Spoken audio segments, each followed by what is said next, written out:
All right, here we go. Today we have NBA OG Tim Thomas in the house. Welcome to VladTV. Man, what's going on, my brother? Mama, I made it. You made it. We've been talking about doing this for a while. Yeah. You know, you've always had the G Unit affiliation. We'll talk about that in a bit, so it's only right to have you here. Appreciate you, brother. First time here. I want to start in the very beginning. So you grew up in Paterson, New Jersey. Correct. What was that like in the 80s, early 90s? Man, it was tough. Small inner city. Everybody, you know, kind of grinding it out for themselves, their family. You know, just like anywhere else. You know, I had to go through that crack, you know, epidemic, which was crazy. Everybody was either, you know, selling or using. I'm a youngster, just visualizing all of that. And then sports came into my life, and then, you know, that was the end all to be all for me, just focusing on that to stay away from everything else that was, you know, going on. I grew up right behind the famous Eastside High School, Lean On Me. Right, Lean On Me High School. Yeah, so, you know, if you've seen the movie, Lean On Me, certain situations, they talking about guys in the school hustling and stuff like that. Yeah. So that was right around me, you know what I mean? So you seen the blue tops, the red tops, yellow tops, all that. All that was right around me, man, so. Well, your brother, he got caught up. Right. What exactly did he do? Hustling. Yeah. Hustling. Him and one of his guys, it's crazy because that day I was actually walking down to the corner, to the block. And I seen the junkie, or the individual, I don't want to call him a junkie, the individual walking across the street. And the way the corner is set up, you got to go around the corner where the guys was at. And, you know, everybody was keeping they stash and trash cans and stuff like that. So guy ran up, snatched it, and just took off. And chased him down the street, you know what I mean? Altercation, blah, blah, blah. So after a while, when a person is out, it's over, you know what I mean? Especially if you're hustling, you just take your stash and move on. The other individual that was with my brother just kept, you know, stomping the guy out. So they ended up doing some time, you know what I mean? So just for assault, basically? Now that the guy actually passed. Oh. So the individual that kept going got more time. My brother got a few years. So you got accessory to murder, basically? Yeah, definitely. Damn. Yep. So. Okay. I mean, you're growing up with both parents or one parent? One parent. Okay. Where's your dad? Well, I'm assuming it was your mom, right? Yeah, of course. You know how that go. Yeah. You know how that go. Everybody dad, you know, in them eras was Rolling Stone. You know what I mean? Moving around, shit like that. But yeah, I was the youngest of five. You know what I mean? So same parents? Yeah. Okay, so wait. So your dad, okay, hold on. I want to talk about this for a second. Your dad had 5 kids with your mom. And then what happened? 4 with my mom. 4 with your mom. So my mom was previously married to another individual. Okay. Yeah. So then she got with your dad. Yeah. They had 4 children together. Right. You hear about the Rolling Stone thing, but not usually when there's that many kids involved. Yeah. That means an extended relationship. Right. So what happened? Couldn't tell you. Really? Your mom never said anything? Nah. Again, I'm the youngest. Oh. I'm the youngest. So if I'm not getting that information from the oldest, I'll never know. Did you ever meet him, talk to him? Yeah, definitely. We had conversations. Later in life? Yeah, later in life. After you joined the NBA and everything? Of course. Okay. Of course. So when the money comes. Like, I'm your dad. Yeah. He actually just passed on the 4th of February. Man. So. Oh, just now? Yeah. Oh, my condolences, man. Rest his soul, definitely. Did you form a relationship with him after, you know, your career and everything? So we always had, like, you know, a decent relationship. It wasn't, you know, nothing where I can't say, like, you know, I'm upset over it. You know, it was solid. But again, being the youngest of 5, like, you know, there's information that, you know, right now as an adult, you wish you had. But, I mean, that's just life, you know what I mean? I'll try to squeeze it out of moms, but, you know, you know how people are, man. Yeah. Older people are just stubborn in their own ways, you know what I mean? Yeah. Tell me about it. Yeah. Tell me about it. Yeah. Okay. So when did you actually pick up a basketball? Man, I started playing sports when I was, I want to say like 8, 9. Okay. I tried everything because life was just coming at me fast with everything that was around me. And it was also like a safe haven to kind of, put your kids in sports, or activities, in the hood. Okay, so you started playing around 8 or 9, and around 10, you started getting good. You started like walking around New Jersey trying to find other players to play with. Yeah, I mean, I was hitting the parks, right? Yeah. So we had the parks back then, and I was always a tall kid, So when I started having growth spurts, right, like 7th, 8th grade. Yeah, probably around 11, 12. In that area, started having like the growth spurts. I was always a taller kid. So, in the park, when you go play against the old heads in the park, you gotta be able to bring it. You know what I mean? You gotta be able to handle, shoot, talk the talk, all of that.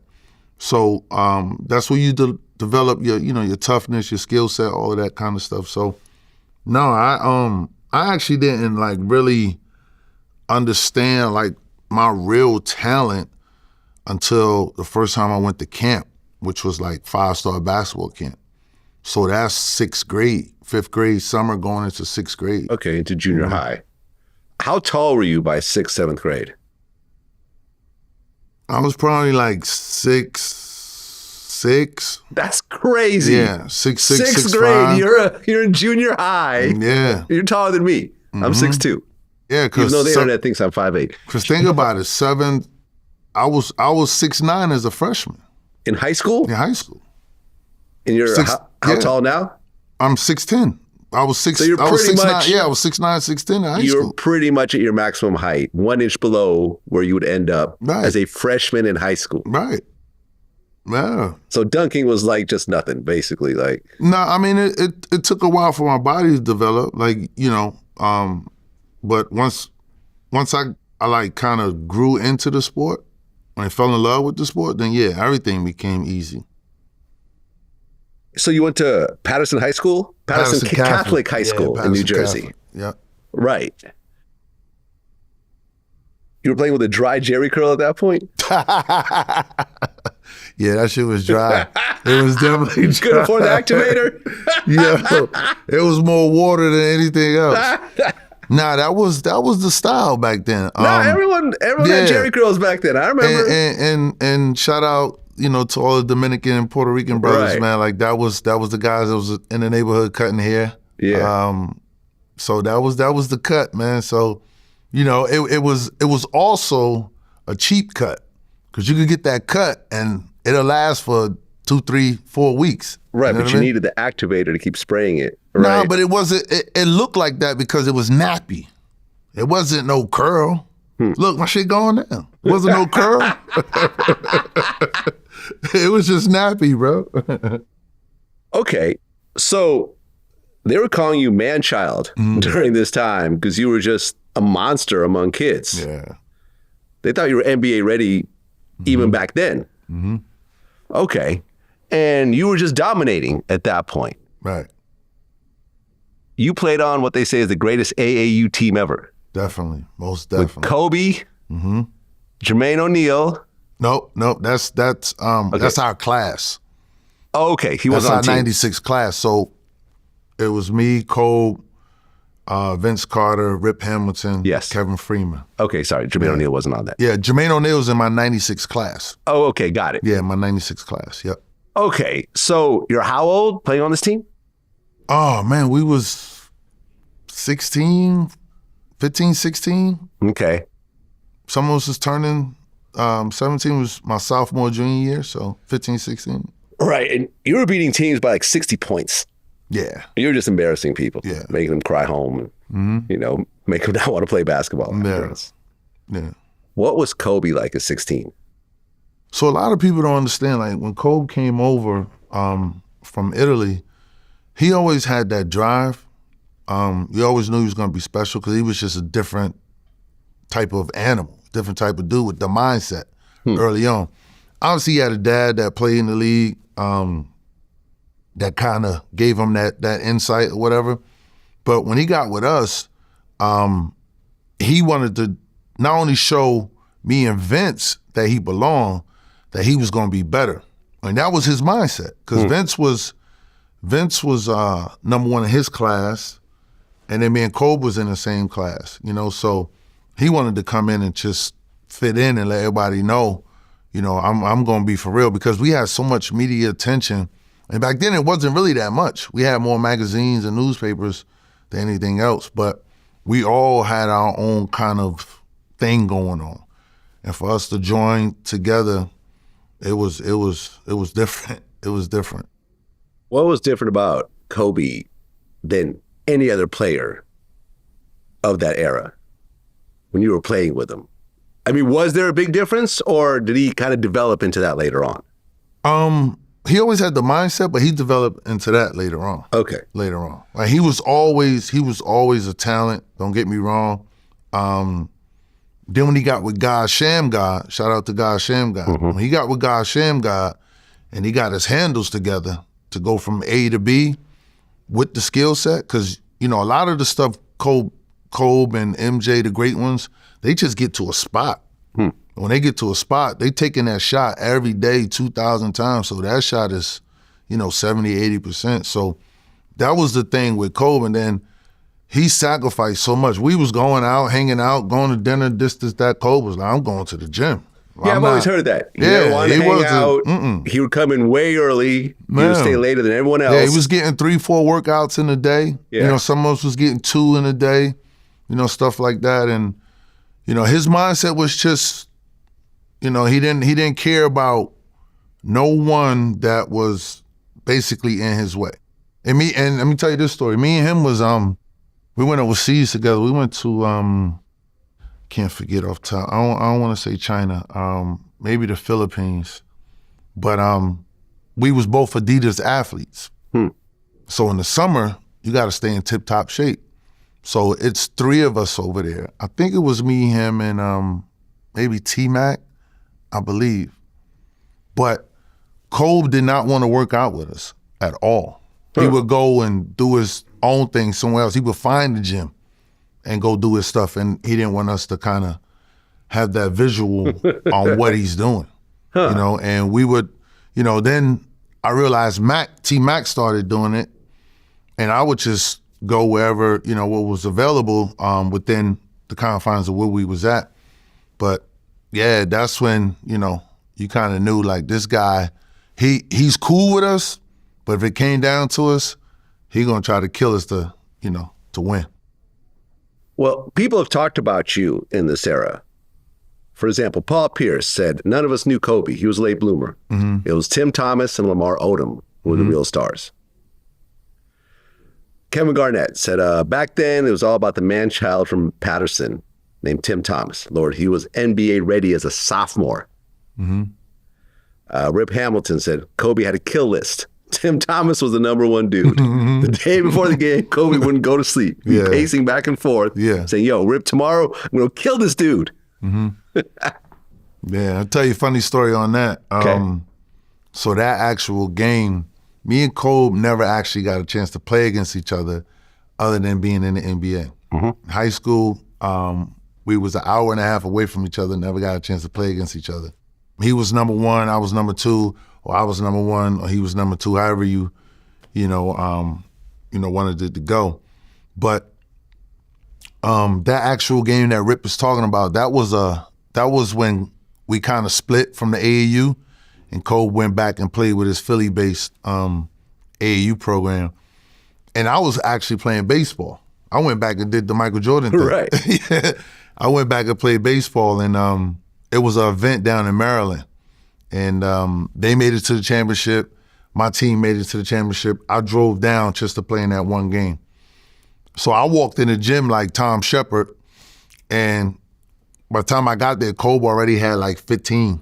I got there a little late, and they ended up winning that game. But that had nothing to do with Kobe catching me or taking the number 1 rank. I think that happened. Shout out to LO. He just mentioned it on Vince and Mac podcast, The Cousins.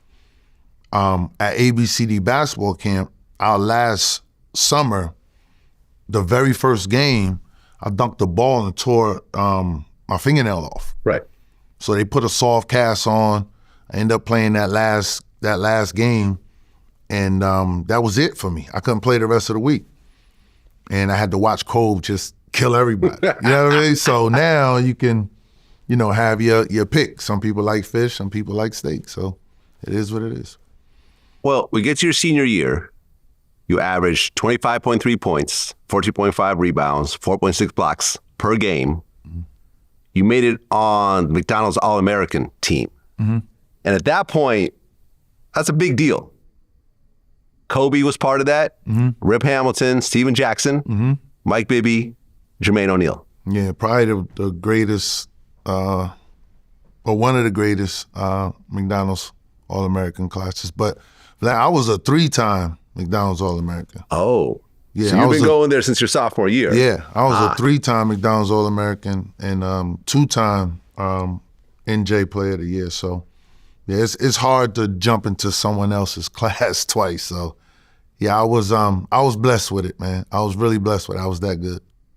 Well, your senior year, were you deciding whether to go to college or go pro? Because Kobe went pro, and you saw what happened then. Mm-hmm. What was the reason you ended up going to college instead? I always wanted to be a top 10 draft pick, always. Because back then it was more about, it still is, more about the money, you know what I mean, with the draft, with the pick. So I always tell people this story too. I always tell people if I would have came out in that class, history could have been changed. Not in the sense of Kobe not becoming the Kobe that we all know, right? God rest his soul. But Kobe being on another team.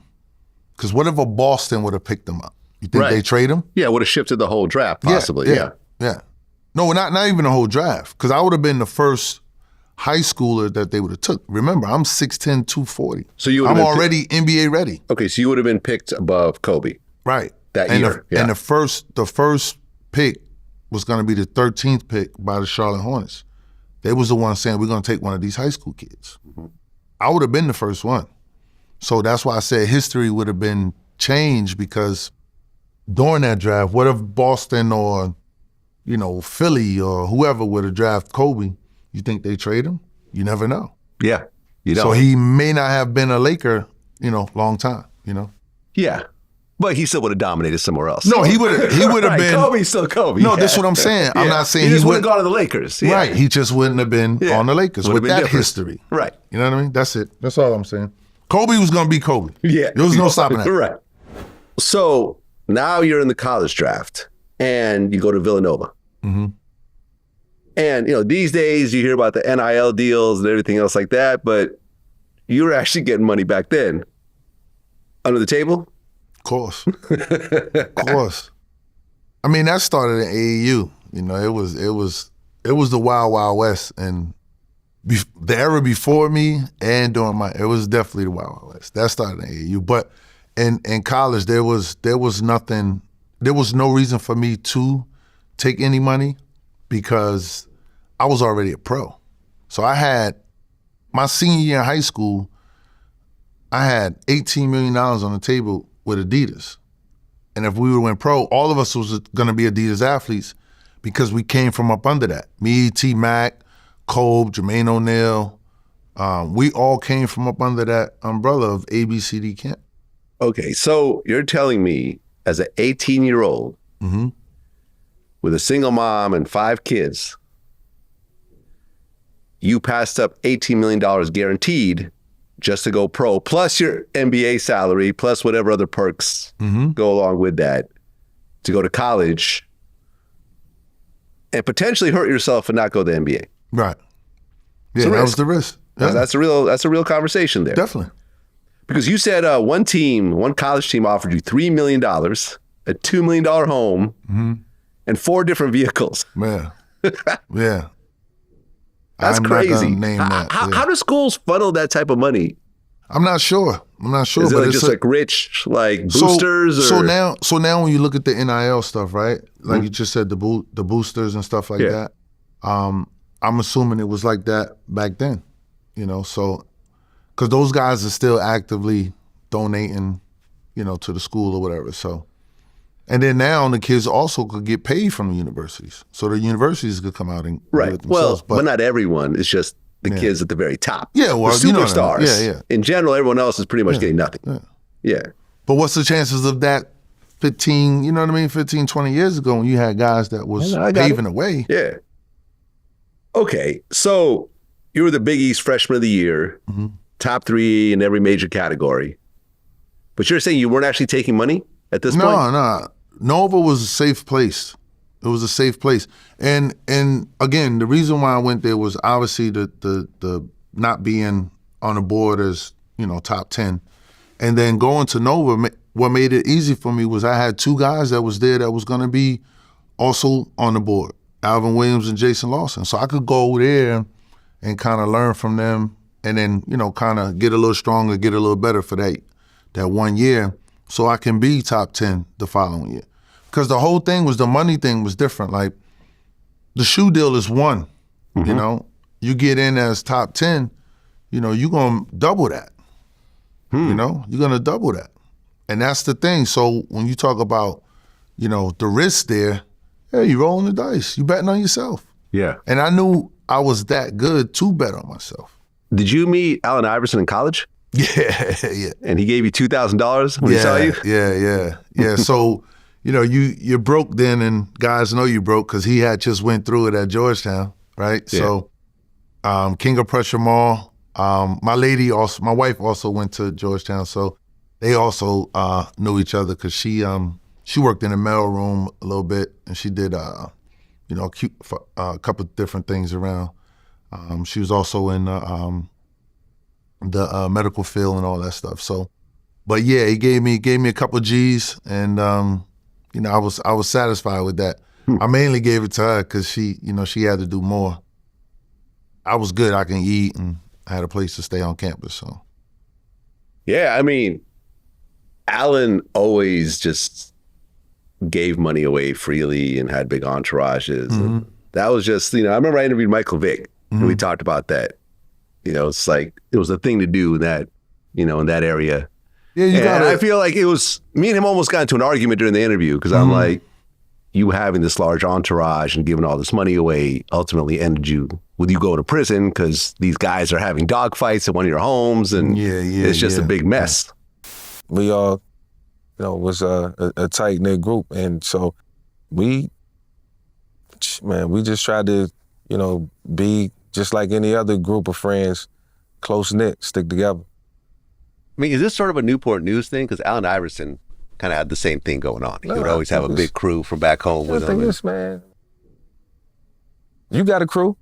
But I don't financially support him though. Back you 20 years old, it might have been different. You had a couple $1 million. You might look at it different. You know what I'm saying? You and your boys, y'all had a lick.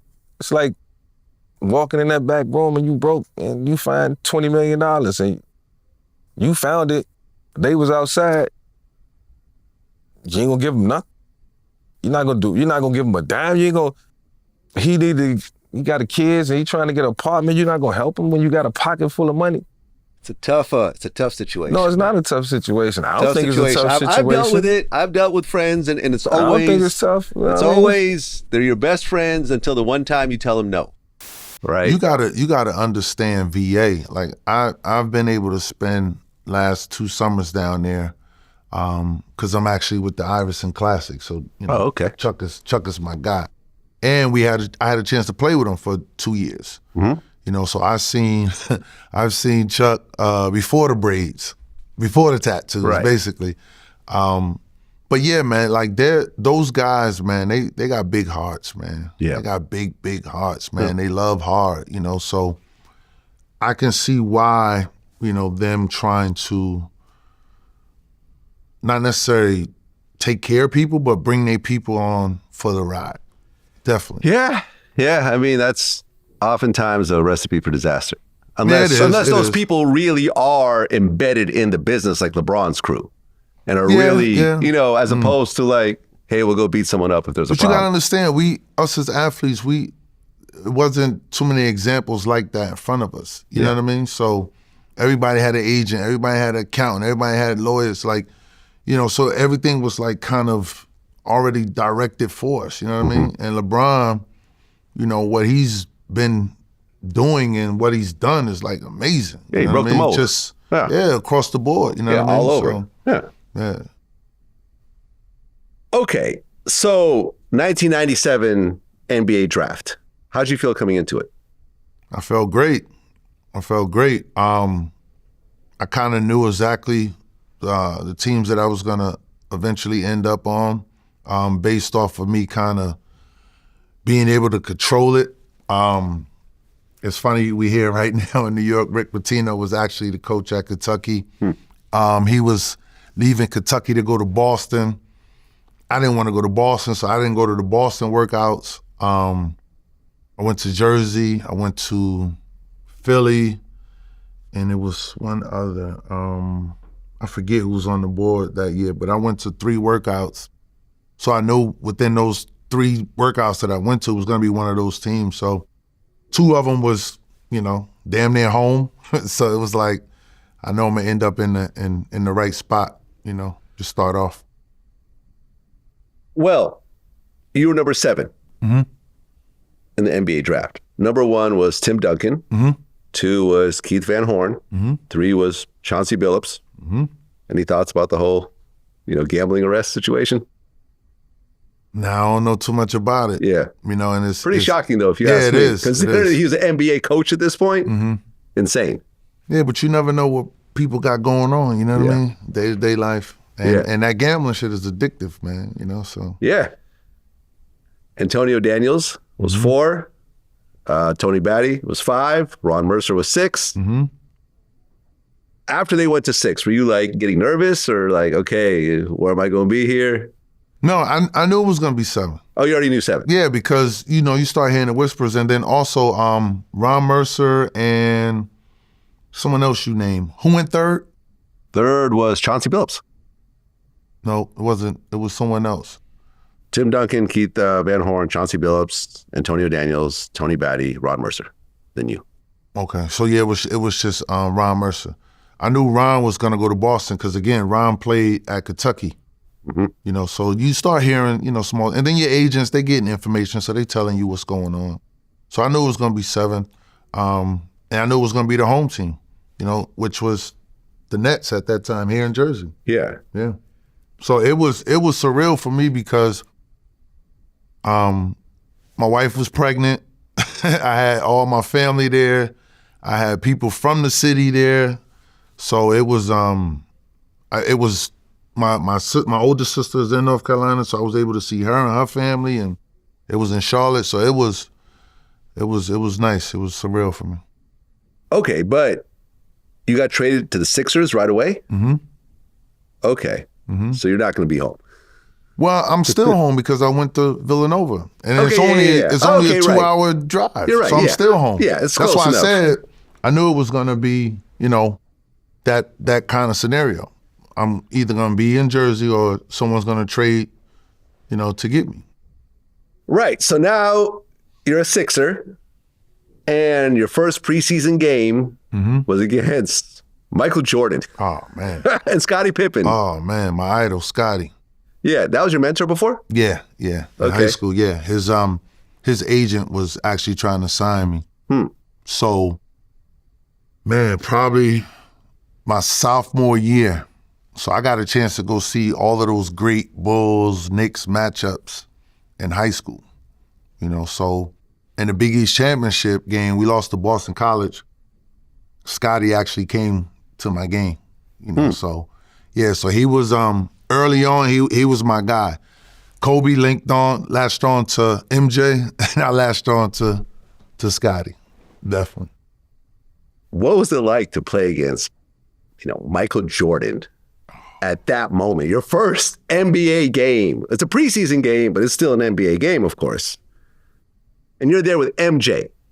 Were you wearing sneakers and everything by that time? I know you were an Adidas athlete. I was Adidas. But were you still sneaking in with some Jordans every so often? No, we couldn't. It was 24/7. Oh, you lose your whole deal over that? Yeah, okay, it was 24/7. So you never owned any Jordans at that point. I mean, I would get them signed and stuff like that because you'll have teammates that, you know, maybe wearing them, and sometimes he would sign, sometimes he wouldn't. But But that experience was crazy because I believe it was MJ's first time going back to UNC as a pro to play. So the game wasn't in Chicago, it was at UNC. Okay. And we went to UNC for like a 3-4 day training camp. Yeah. The Sixers was on the campus training, and then we had to play MJ. So yeah, the crowd was definitely not on your side that day. No, if he's not playing at all. at UNC for the first time, that must have been bananas.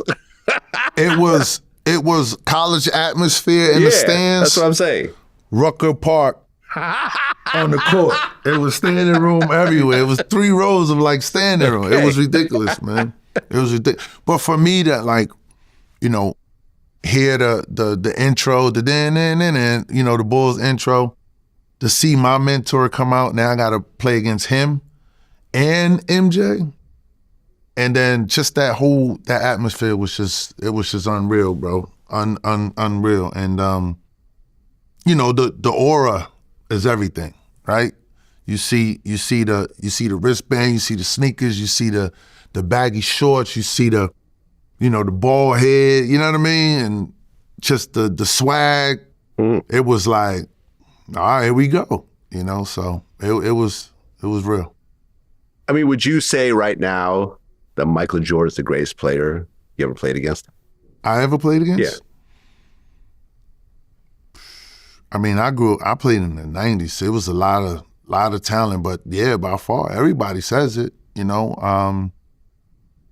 Just what obviously he accomplished and just the way he dominated and everything. Like, not ever going to a game 7 and, you know, all of those kind of things. Like, it's just unreal. And then globally, right? So, like, that 96, what was it, 96? Yeah, 97. The 97 Dream Team? No, that was 92. No, the Dream Team. Okay, yeah, 92, right? 92. I didn't when you played, my bad.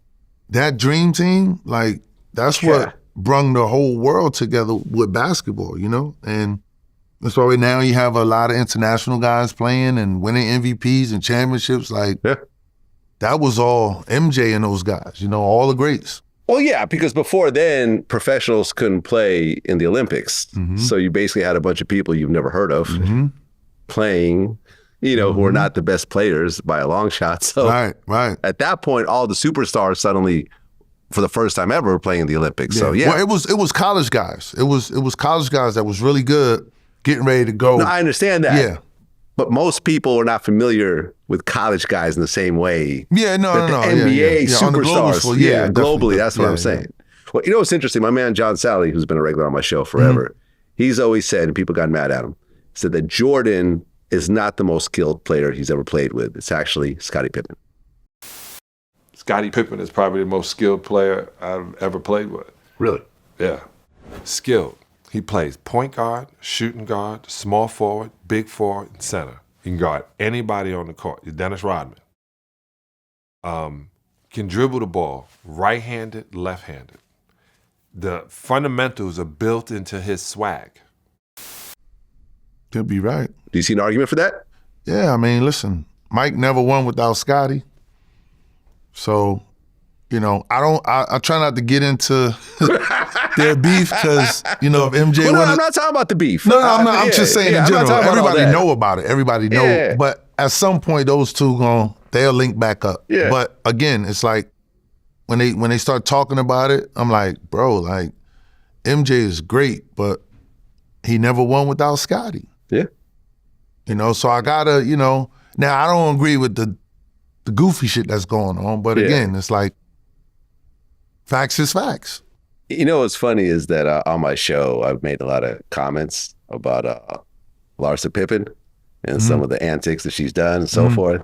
And I remember she DM'd me and she was like, "Stop talking about me, loser."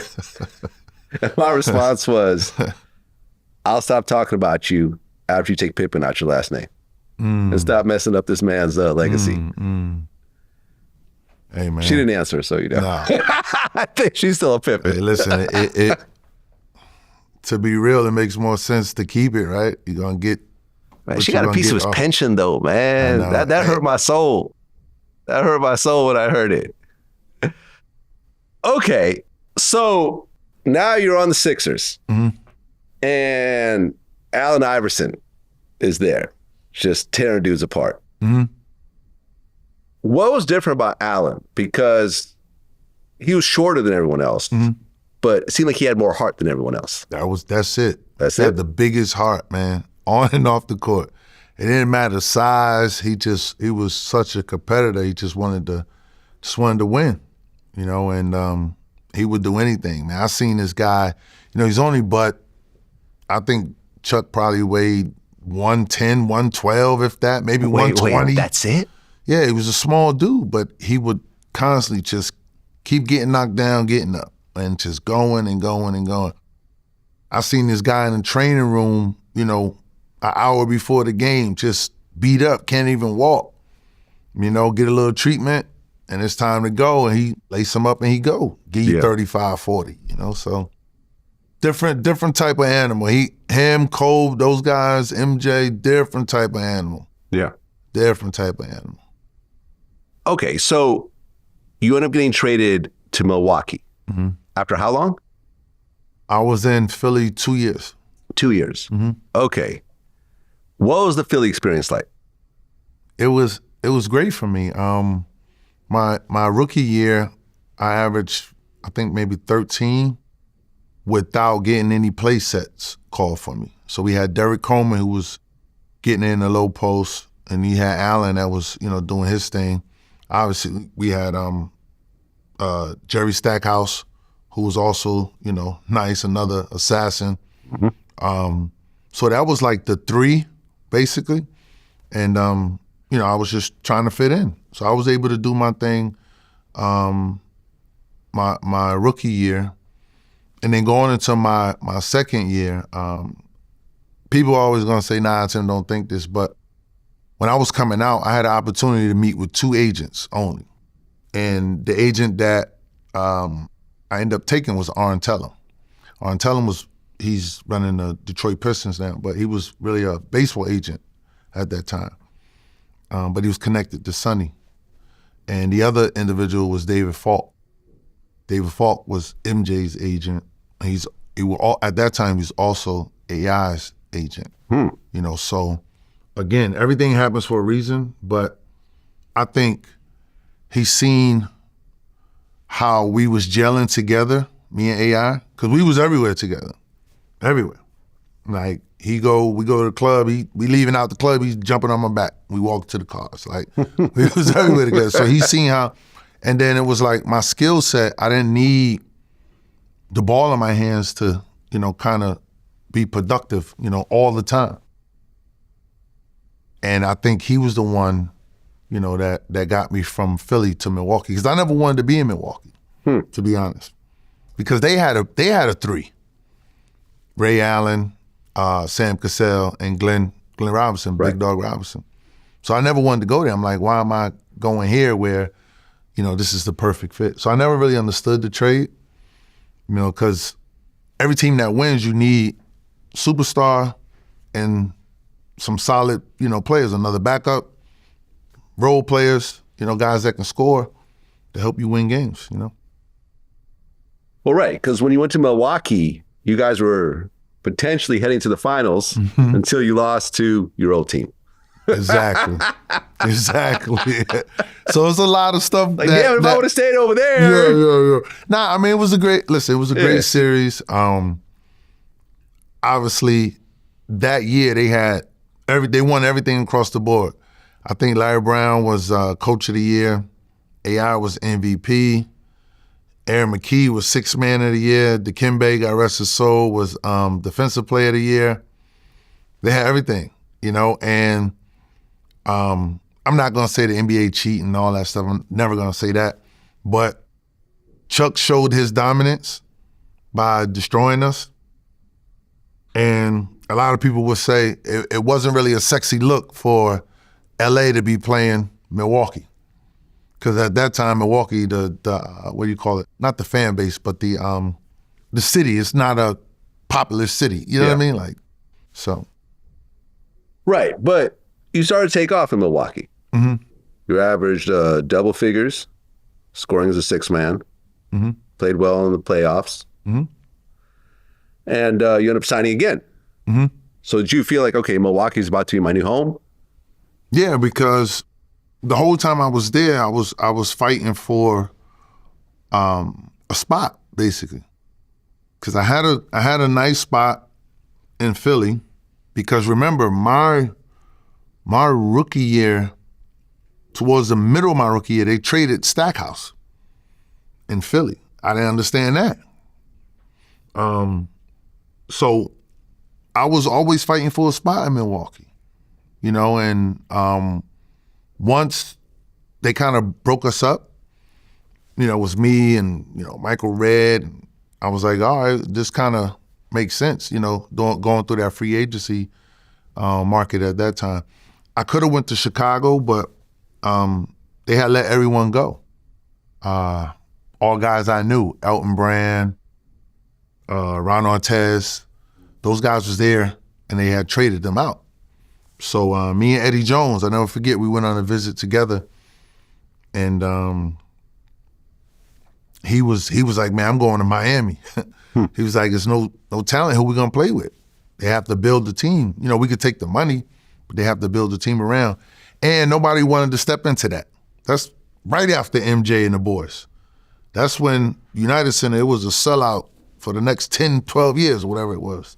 You know, so yeah, so that's what made me go back to Milwaukee. I felt like that was the best place to be and also have a chance to win. Right. Anthony Mason joined the team. Yeah. My God, rest his soul. Yeah.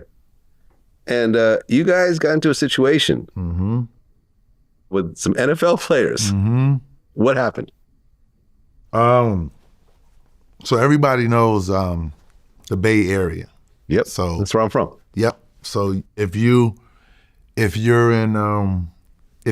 across the bridge in San Francisco, a lot of restaurants, slower, all of that. When you cross the bridge, you go into Oakland, you're in the inner city, right? Yep.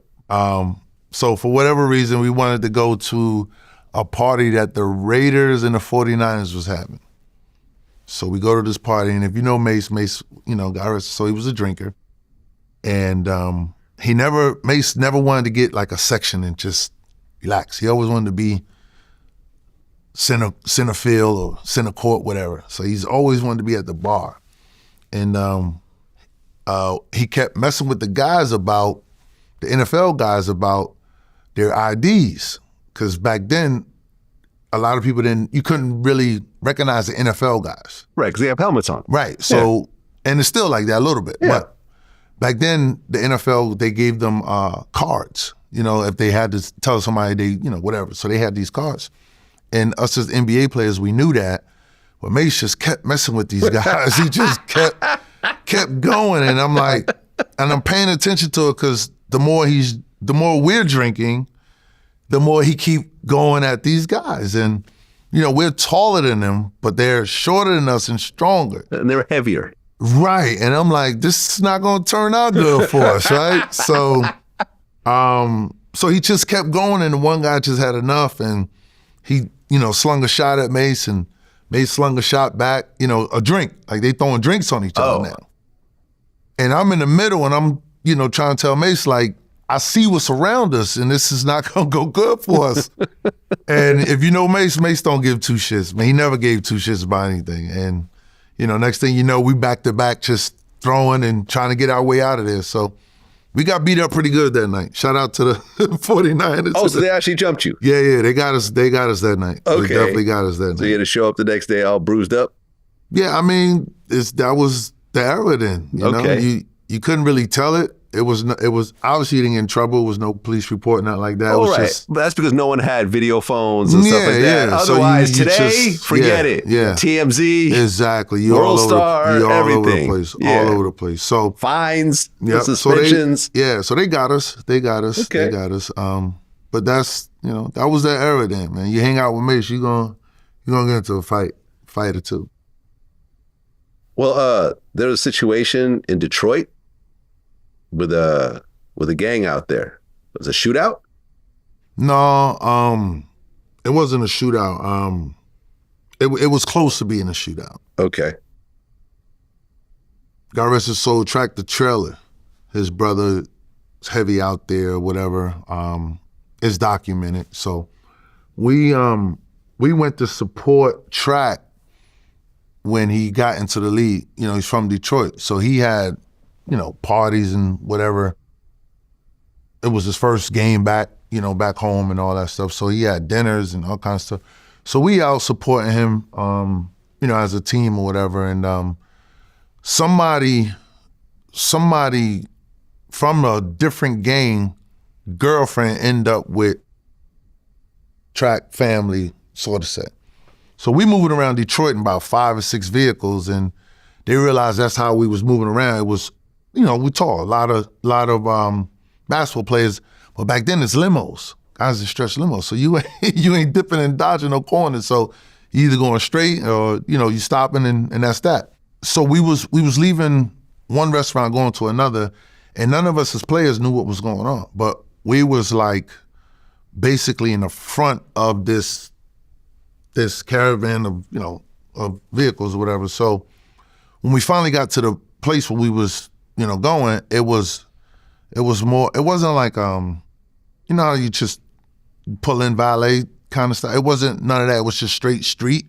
So you had to double park. And again, we in limo. So as we're double parking, 2 vehicles pull up on the side of the 5 vehicles that we're in, and everybody just pop out, drawing out. And it was, where the girl, where the girl, where the girl? So now they go on vehicle to vehicle to vehicle. So shout out to my man Jackie Miles, who I put in the NBA, security guy, former officer.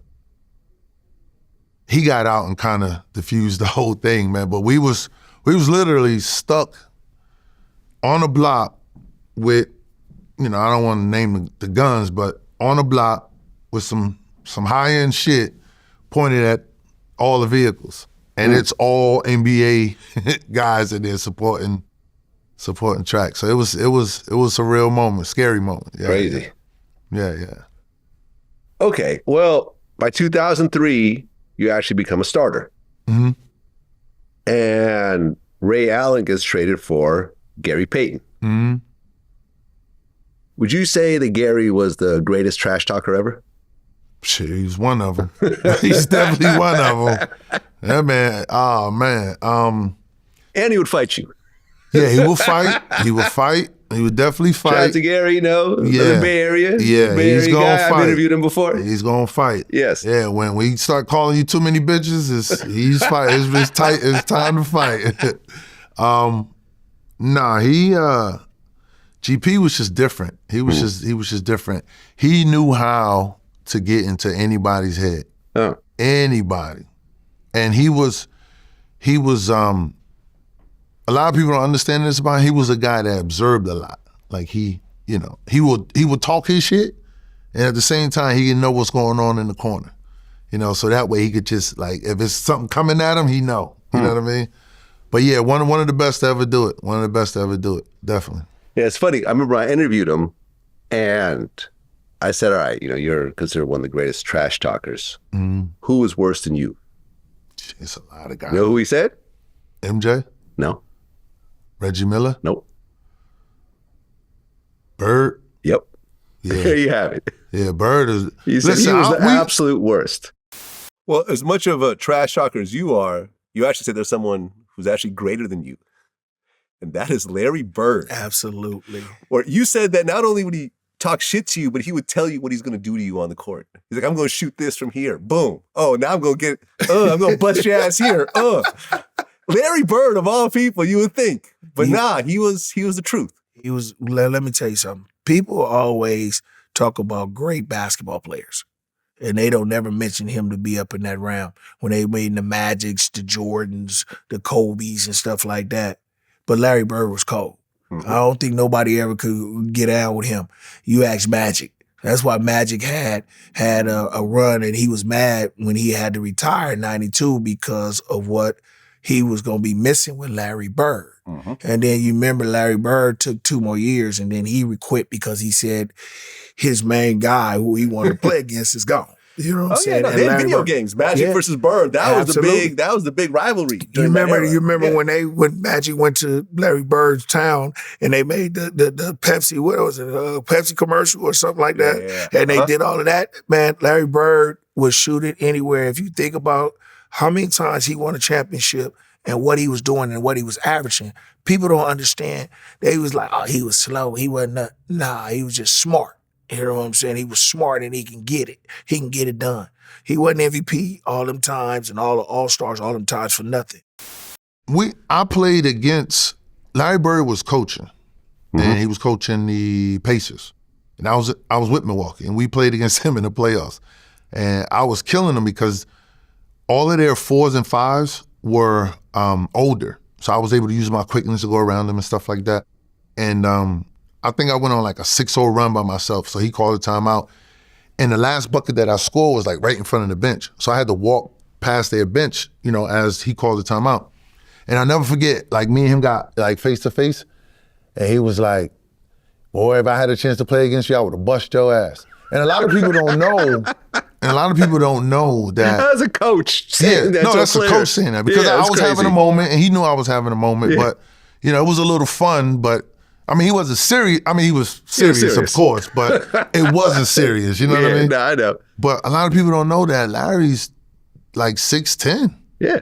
So when you look at the film, you would think, because he was slow or whatever, you would think he was, 6'7", 6'8". But he's a big dude.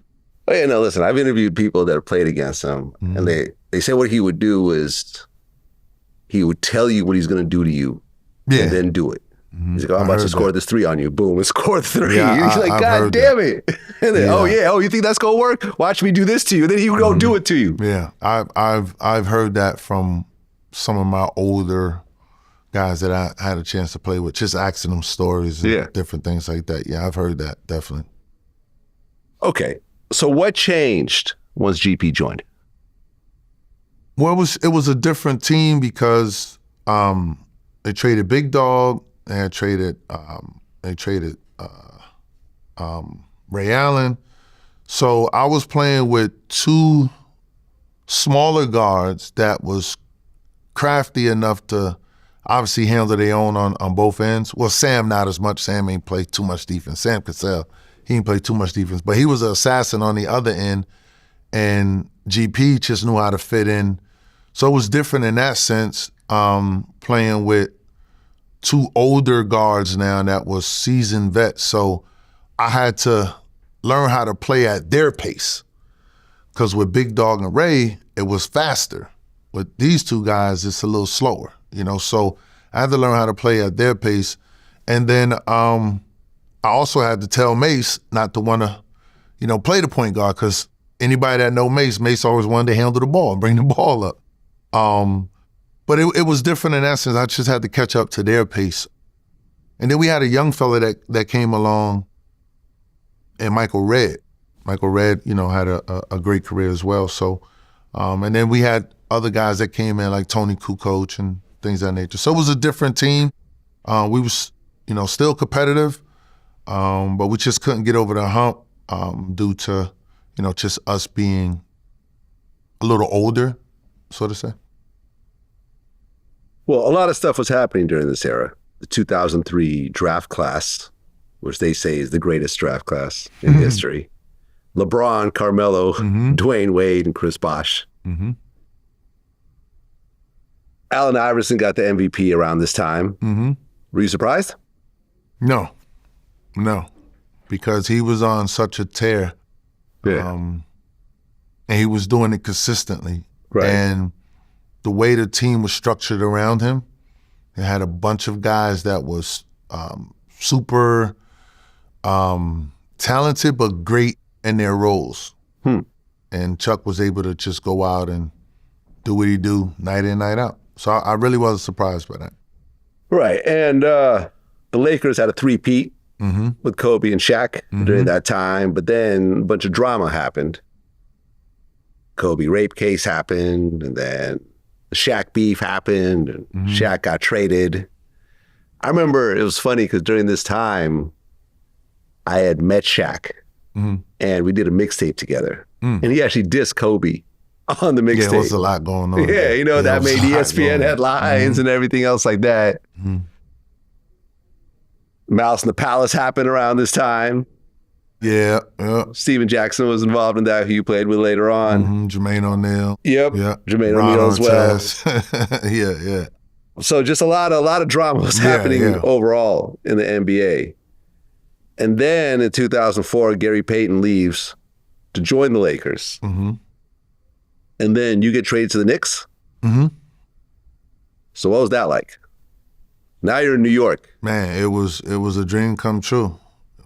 To be able to come home, and not only be able to come home, Steph was here. So to have a chance to play with Stephon Marbury, like that was it for me. But yeah, that was a thrill, man. I never forget. I think it was my daughter's birthday. We're at, I don't know if we was at Chuck E. Cheese or somewhere, and everybody started whispering. And I'm like, how you guys know this stuff, right? And then my agent called and was like, hey, you just got traded, back home to New York. So I was excited, man. I'm not even gonna lie to you. I was excited to be able to have a chance to, play for a team I grew up loving and, have a chance to play in that garden. Definitely. You became cool with G-Unit around this time? Yeah. Because 50 Cent was on fire. Yeah. He was the biggest thing in hip hop.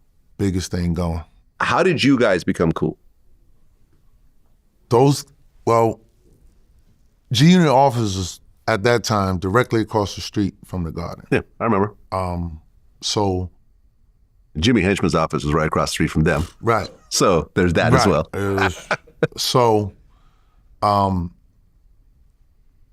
Banks, my man PR, Coach PR. Yeah, okay. And I know PR. I don't know who else. I don't know if it was Ye, but they came to a game. And when they came to a game, the guy that was doing security for me at that time realized that fans was kind of messing with Banks, wanting autographs and stuff. So he went and held down Banks. So at the end of the game, he introduced me to PR and Banks. And then they was like, yo, come across the street. I go across the street. Everybody else is in the office, hanging out, blah, blah, blah. And from there, we just been rolling. There was a story about how Prodigy from Mobb Deep wanted to rob Stephon Marbury. Yeah. When he came to Lloyd Banks' music video shoot with you. Do you know about this? Steph didn't come. I was already there. Oh, Steph didn't come with me. Okay. Steph, again, being in those limos, man, he could pull up in the stretch limo. I don't know how many people was with him, but I didn't think he knew the atmosphere or what was going on. Obviously, he knew where he was going, but it was just a lot going on the outside when people seen, the jewels and stuff like that. And then obviously guys knew that he was affiliated with Fat Joe, so that's why it was like, nah, we gonna. And I'm like, yo, that's my teammate. Like, we not doing that. Well, right, because Stephon Marbury was close friends with Fat Joe. Yeah. And 50 Cent was beefing with Fat Joe. Right. Right. There was a lot going on. There was a lot going on. And, when I talked to Tony Yayo about their Yeah. various beefs, he said the Terror Squad beef was pretty much the worst of it. All these Puerto Ricans and in New York and the Bronx made it difficult out here. Yeah, definitely. Most definitely. What hip hop crew had the most militant entourage? I would go with Fat Joe. You couldn't even walk up to Fat Joe back in the day. Yeah, I would say Fat Joe on them. Most militant. Told you, I seen Pistol Pete, two little Spanish motherfuckers. Shh. So we gotta be ready, gotta keep something, cause Pistol Pete, the real one, rich, all them news around him real. Right, because didn't you run into Pistol Pete in Miami? Yeah. You had your Gina chain on? Yeah, so 50 had just bought me this. It wasn't the spinner, it was a little smaller. Nice piece. I remember getting it and we go to Miami and we go to some club or whatever, and most of the time they ask for your credit card, give you a section. And as we're walking in, I had to walk past those guys. And it was like, walking through the worst, block in the world. So, it didn't get to that point where other people outside of the norm would get touched, you know what I mean? And that's when I realized it that night, because when we got to our section, they sent bottles before I can get my bottles or order my bottles. They sent bottles. And I asked, I said, where did these come from? And he was like, oh, the TS guys. I was like, oh, all right, okay, I'm safe tonight. and that was it. So it was it was beef, but, certain people was obviously off limits. So obviously the Stephon thing happened, and, the thing with me happened. So we was obviously off limits. Well, Sebastian Telfair has been a regular on my show. That's shout out to the younger. Yeah, that's Stephon Marbury's cousin. Right. How did you think about his whole situation, how it worked out? Because he just recently got out of prison. And, people don't realize it is that him and LeBron were on magazine covers together. Right. He was the biggest thing coming out of New York. You remember that era? Yeah, definitely. It's the decisions you make, man. Yeah. That's all it comes down to at the end of the day. You've been blessed with the talent. You've been chosen, right? All of us, entertainers, athletes, we've been chosen from that big man upstairs. So, at the end of the day, once you're placed in position, you got to make the right decisions. And that's what basically, got him in the situation he's in now, Yeah. Well, you were cool with Game. Yeah. And you invited him to a G-Unit party, not knowing what was happening between him and 50? I actually didn't invite him, but he came. Okay. What was the restaurant Puff had? Justin's. Yeah. So it was my birthday weekend. I was in Justin's eating with my wife, and they had a party set up for me. And we was actually playing the Lakers the next day, or 2 days after. But he came to the restaurant. And when he came to the restaurant, he was asking where was everybody at, whatever. And at that time, I didn't know, guys' movement, they on the road performing. I didn't know all of that. But anyway, he just thought at some point, I guess maybe sticking around me, or maybe he heard about the party. I'm gonna go there. Tim's gonna be there, blah, blah, blah. And that's what happened. He came. It was a lot of tension because there was a lot of shit being said on the radio, that evening or the day before, something like that. And he came to the party and... Wait, was that right before the shootout happened in Hot 97? It could have been. Well, no, because 50 went on the radio that day and then Game went to Hot 97 and the shootout happened. Yeah, it could have been. I don't know if it was that day because that night nothing happened at the party. Nothing happened because Dog... Yeah. Go ahead. No, because actually you're right, because there was tension leading up to it. Yeah. I think that was the beginning. I remember, because I was around Game during this time. The crazy part was I was filming my first DVD ever with Game that week. Oh, wow. And that particular day, it was a snowstorm, and I decided not to go. Yeah. And that's when the shootout happened. In retrospect, I could have gotten killed that day. Because people got shot that day. Yeah. No one died, luckily. But my man, New Jersey Devil, got shot. I think he got grazed. This other dude got shot in the leg. Yeah. Who knows? Bullets are flying. I would have been on Game's side. I'm part of Game's entourage that day. Yeah. So God knows what would have happened. Yeah. I think it was right before all of that. Okay. I mean? So, but yeah, he came to the club. All the guys was there. It was a lot of, plotting shit going on. I'm like, nah, man, we're not doing that. You know what I mean? But what really killed it all when Snoop came. That was like, it just killed everything. You know what I mean? So, and that was the end of that. But me and Game had the same barber in LA. Shout out to my boy Alan Ray. So shout out to Game. Me and him go way, way back. Yeah. Like Game, I was working with him around that time. Yeah, Game's a good dude, man. Yeah, he is. When he go, he go. You have two strong personalities. No one wants to back down. No one wants to humble themselves. Between him and 50, And to this day, they're still like that. You know, 5 ain't gonna never back down. You know what I mean? Yeah. So that ain't. So yeah, it is what it is. But I heard they have some conversations. You know, so we'll see how. Really, I haven't heard that. I have not heard that. Shall see, bro. I mean, in fact, if you remember, ever since Lloyd Banks took that picture with Game, you haven't seen Banks around 50 after that. 50 had a problem with that. Yeah, definitely. Yeah. Definitely. Well, you and Kenyon Martin got into it around this time. After a hard foul, you guys exchanged words, and things kind of escalated from there. Right. So after the game, you called him Fugazi. He responded by putting out a picture of Whiny Tim on his shirt. You don't see this in the NBA. Nah. You really don't. You don't see this type of pettiness. No. He said, lock us in a room, see who comes out. That's where he messed up. Okay. Go ahead, but keep going. And there was a situation where you threw money at him after he called you broke, I guess, or? Nah, it was a lot going on between me and him. What I said back then actually happened. True story. Go on Scoop B podcast. You can check that out. Okay. But I'm gonna leave this whole Kenyon Martin thing at this, right? So, okay.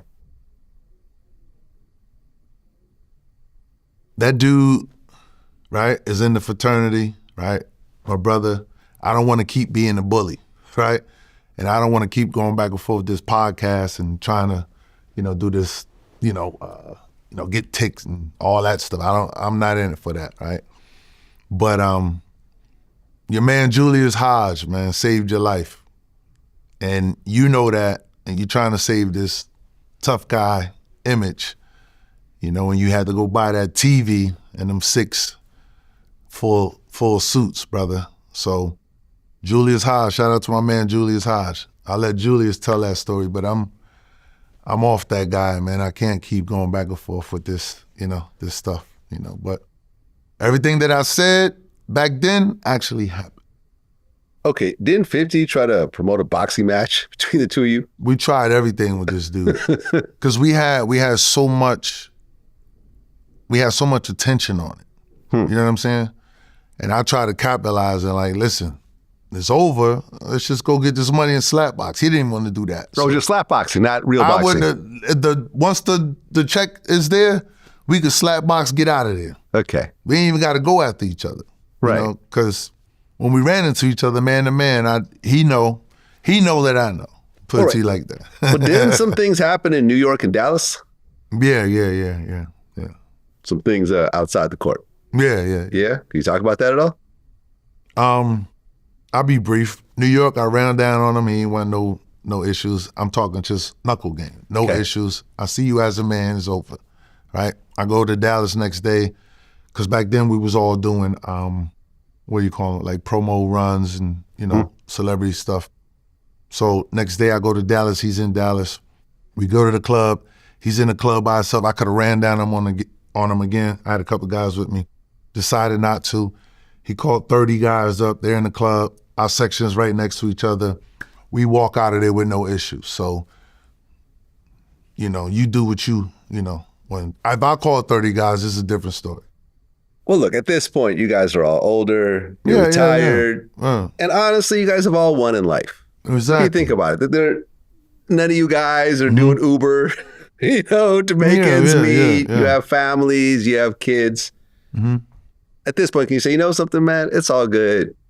Oh, we've been through that. But we've been through that. We met at Al Harrington House. We talked. Right, he tried to squash it. We live right next door to each other. I seen him at the dentist, the gas station, grocery store. Like it ain't, you know what I mean? It's not really, but when you get on and you talking, you make it seem like it's more than what it is. Yeah. And, listen, I ended my career in Dallas. Shout out to everybody in Dallas. When I was in Dallas, I was behind Dirk. I was out every night.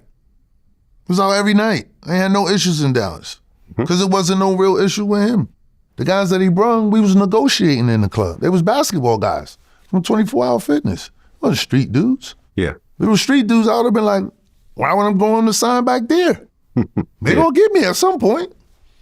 Let me tell you a funny story though about the situation in Dallas. You can look this up. The only time I got in trouble in Dallas, it was All-Star Weekend, right? And some real dudes from LA was trying to do some parties and some events in Dallas. So I invite them to a game. They come to a game, and we go hang out a little bit. And after you hang out, they want to go eat breakfast. So we go to this Denny's, and the area that I was staying in was by SMU. So it's nice neighborhood, but they have a little community over there. And we in there eating, and these dudes walk in. They got their pants sagging, and they showing thongs. What? Yeah, they got their pants sagging, they showing thongs. So the one brother he walks by, and he's like, yo, what's up? Like, on some cool shit, yo, what's up? Everybody's looking, so I ain't say nothing because I know these real dudes going, and he walked by, and he said it twice, and he got mad when no one responded to him. So he jumped up and say, I'll beat all you motherfuckers up. And that was the wrong thing. Okay. And they just duffed them out and did what they did. And the next day they tried to blame it on me. They said I tried to cause a riot. So that was the only incident I had in Dallas. Okay. Like, not to be on nothing funny, but shout out to everybody in Dallas. Okay. So then 2006, you went to the Chicago Bulls. Mm-hmm. But a bunch of trades happened before. Ron Artest, Elton Brand, who you were cool with. And you get to Chicago and things don't really work out. Because they try to shelf you, basically, once you get there. Yeah, man. That was the worst situation for me ever as a player, because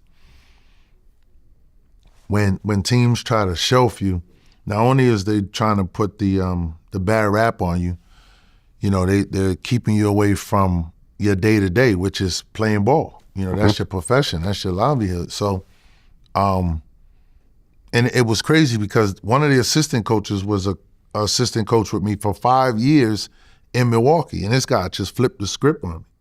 And then Scott Skiles was the head coach, a little older than me, but he had his issues. I don't want to throw him under the bus, but he had his issues. But I was basically coming in as the vet, but they had a nucleus of guys that they wanted to develop. One of the guys that had just came in was Derrick Rose. So yeah, Derrick Rose, Luol Deng, right, and that crew. But that was his rookie year, right? Mm-hmm. Yeah, right. For Derrick Rose. Right. So one day we was doing these drills, and I knew that the guys in front of me was messing up on the drill. And I told Coach, I said, Coach, you need to explain this drill to them again because they're messing up. He thought that I didn't know the drill. So he was kind of barking at me. So I said, all right, move out the way. So I did the drill.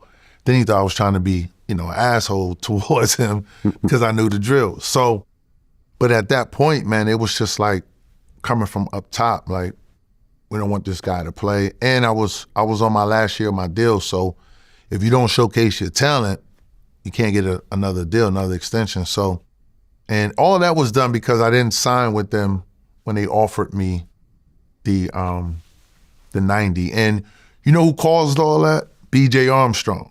Really? Okay. Yeah, shout out to BJ Armstrong. He caused it because me and him had the same agent. So he was like, and when he retired, he was working for the agent. So he thought he had insight on snatching me. He told them a little too early that, we'll get Tim. And that from that point, anytime they got a chance to get me on my way out or my last year on my deal, they try to snatch me up and then shelf me. So it was actually twice. Well, you get waived from the Bulls and you join Phoenix with Steve Nash. Right. What was that like? It was one of the best experiences because, again, I'm being shelved. I get sent home.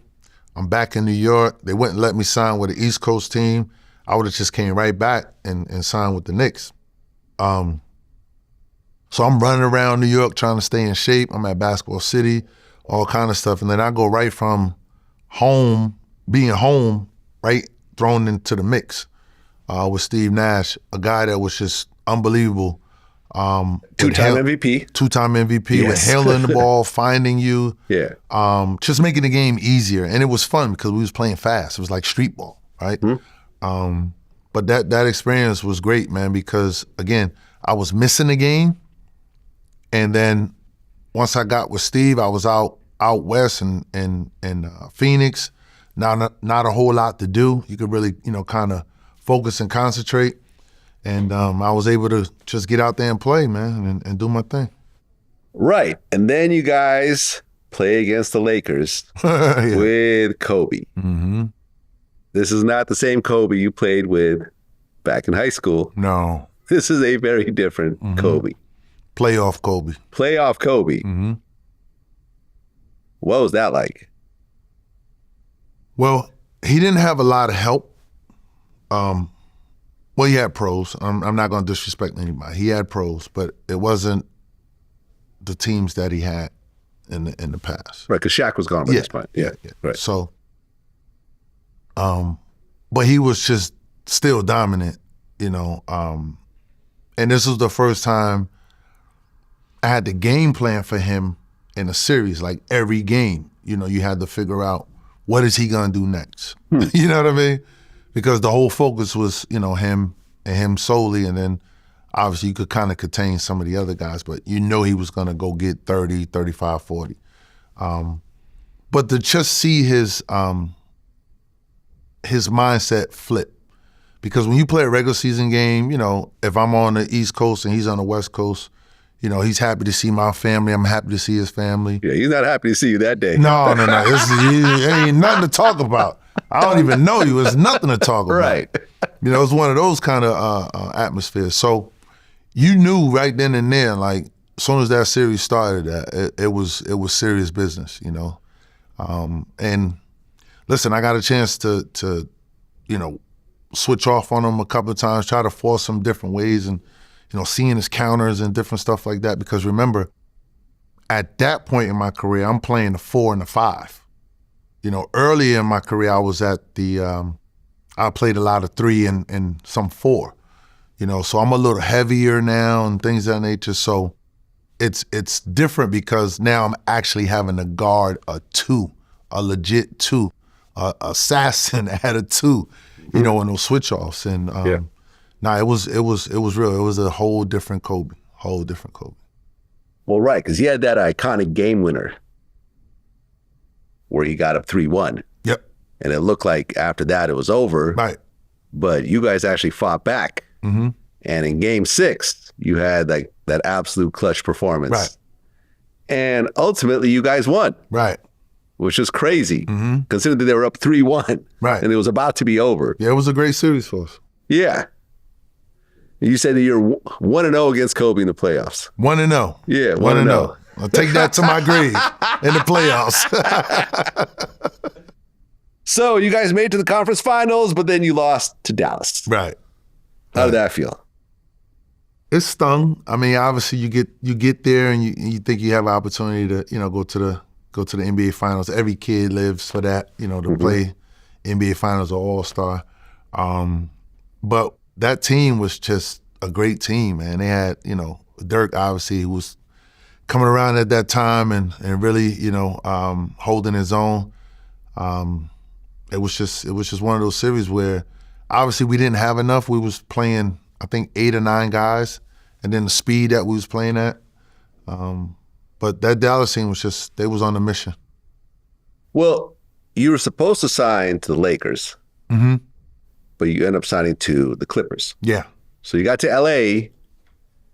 Were you trying to go to the Lakers instead? Yeah. I mean, that was the hot team. Yeah, me and Cole was talking about that because that same playoff series, we played the both LA teams. We knocked out both LA teams. And they had a guy, Ramadovich, with the Clippers. And he was about 6'9", 6'10". We both pretty much did the same thing, can handle it, shoot it, all that kind of stuff. And when the series was over, I actually had a couple of conversations with Cole, and we was just talking about playing together, having an opportunity to play together. He knew that I had, lived in LA. I was already living in LA at the time. And we try to get it done, you know, and once the ink is dry, it's pretty much a done deal. So what happened was I was trying to see what Phoenix was gonna offer me. So at that time, Phoenix offered me a 3-year deal, and I was looking for a 4-year deal because I knew this was gonna be my last deal. So I was looking for 4 years instead of 3 years. Phoenix had a couple of young guys that they wanted to sign, Barbosa and Boris Diaw. They wanted to take care of them first. So that's where all the money was gonna go. So I knew I was gonna be stuck with that 3-year deal. So by the time I doubled back to the Lakers, they had already signed Bogdanovich for the same numbers that they was gonna, give me.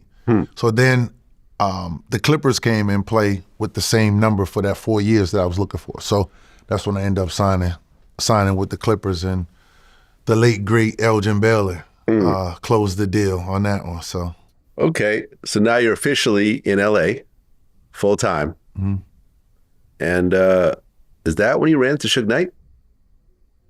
No, I ran into Suge when I was in Milwaukee.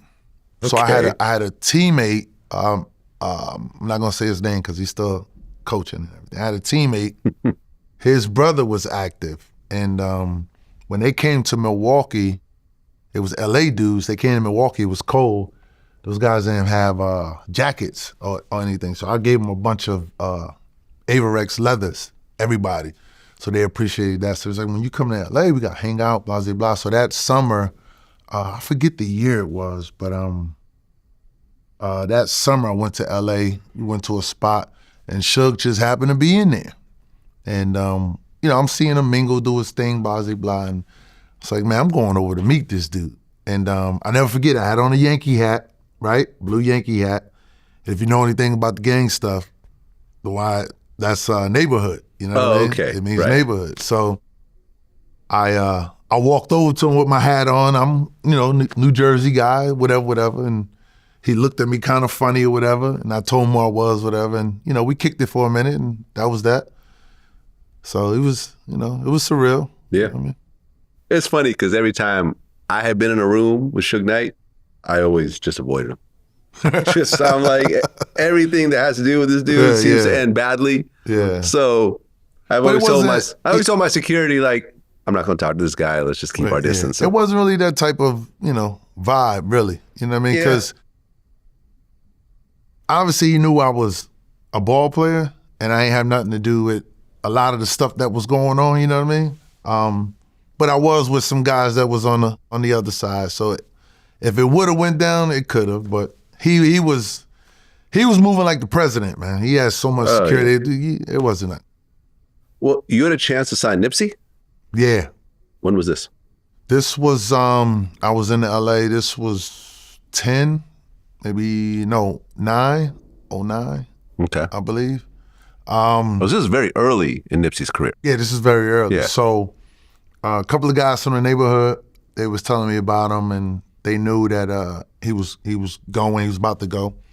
And they had an office, and we sat down and chopped it up or whatever. And it wasn't really signing him, it was basically helping him get out of the situation that he was in, sort of say. So it was, he would need, at that time, it was more or less like getting lawyers to get paperwork right, and then who's going to pay for the lawyers, and then if he's cleared, then I'll be a part of the next deal that he does, type thing. Not necessarily, because I didn't have a record company or anything like that. You know what I mean? Okay. So was he signing Big U at this point, or? I believe so. Yeah, I believe so. Okay. Yeah, I believe so. Yeah, I mean, rest in peace, Nipsey Hussle. I mean, me and Big U were cool.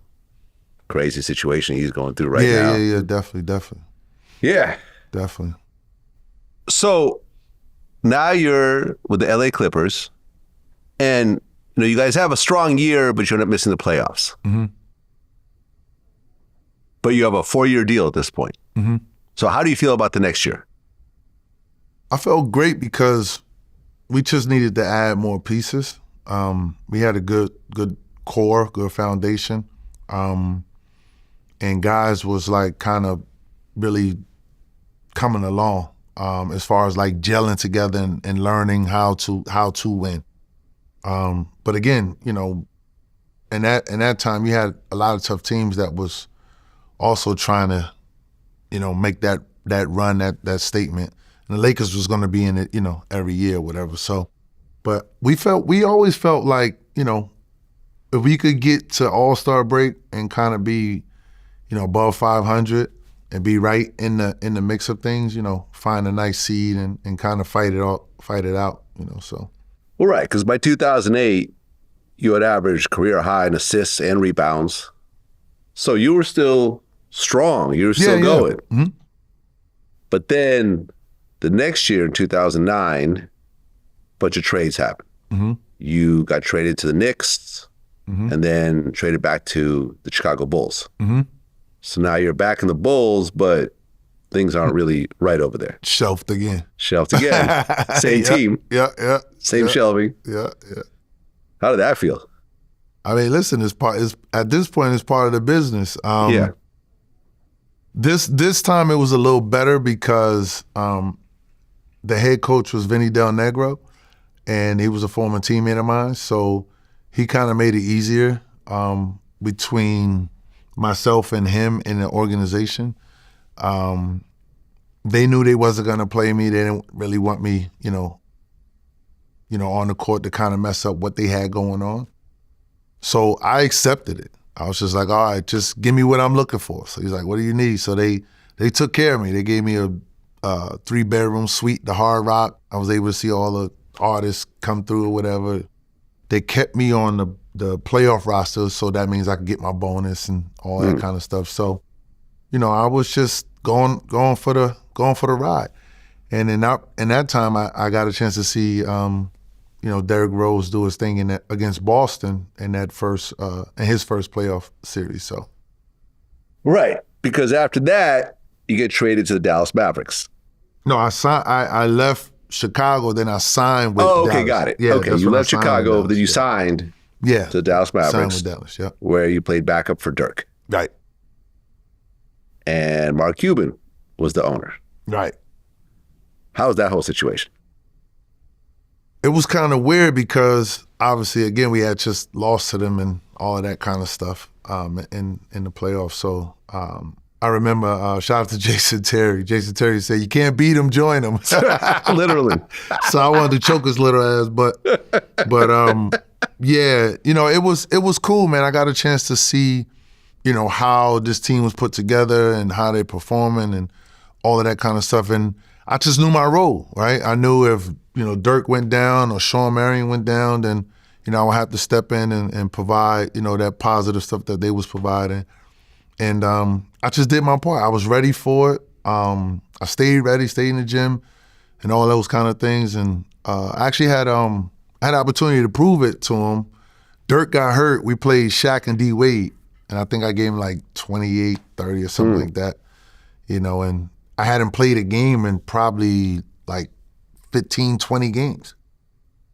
What was different about playing against Shaq than other players? Because, I mean, is Shaq the most physically intimidating player ever in the NBA? By far. Yeah. I mean, I didn't get a chance to play against Wilt and guys like that. But right. But Shaq was, I felt, physically bigger than those guys. Yeah, and he beat you up. He was heavier. And he beat you up. Yeah. He fucking beat you up. Like, he'll catch it, turn into you, no matter where you're at.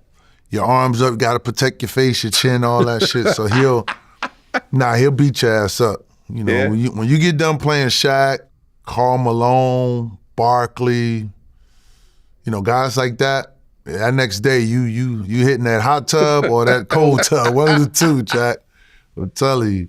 All right, because Jason Kidd played on the team with you. Yeah, Jason Kidd. Yep, Jason Kidd. Yeah. You know what's funny is that me and Jason actually went to UC Berkeley at the same time. Oh, nice. Yeah. Nice. Yeah, well, we're from, you know, both from the Bay. Yeah. You know, but I used to sneak into athlete tutoring. Yeah. You know, and I used to see him doing basically nothing because he knew he was going to the NBA. He didn't care. Yeah. Jason was Jay was a quiet assassin, man. Oh yeah. He wasn't like, you know, showing the emotion or anything, but I was just sitting back observing, like, now I see why you put certain people in position that actually play with you, so great dude. Well, that next year, you left the team during the preseason? Yeah. Mm-hmm. Okay. Why?